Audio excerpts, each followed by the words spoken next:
या बातमीचे प्रायोजक आहेत हॉटेल बडे पीर, पत्ता लक्ष्मी मार्केट विजापूर वेस आणि दुसरी शाखा जिंदा शाह मदार चौक सोलापूर।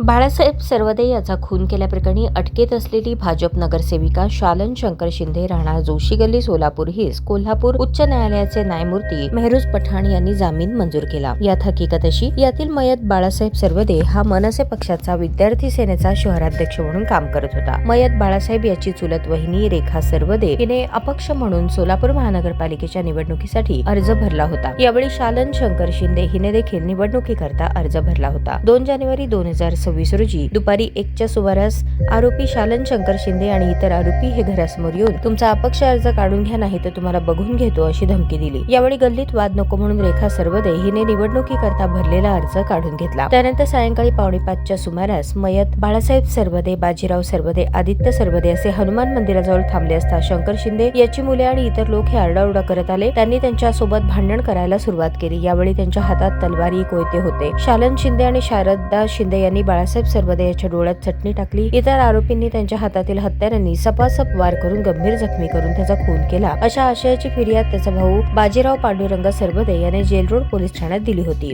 यावरून पोलिसांनी तपास करून नगरसेविका शालन शिंदे हीच अटक केली होती।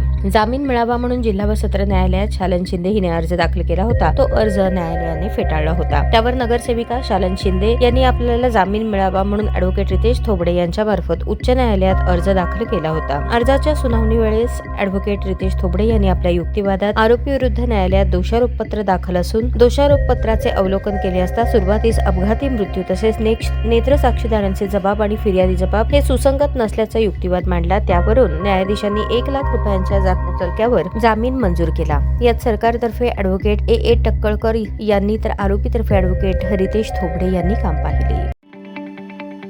ताज्या बातम्या पाहण्यासाठी प्राईम महाराष्ट्र न्यूज चॅनलला सबस्क्राईब करा।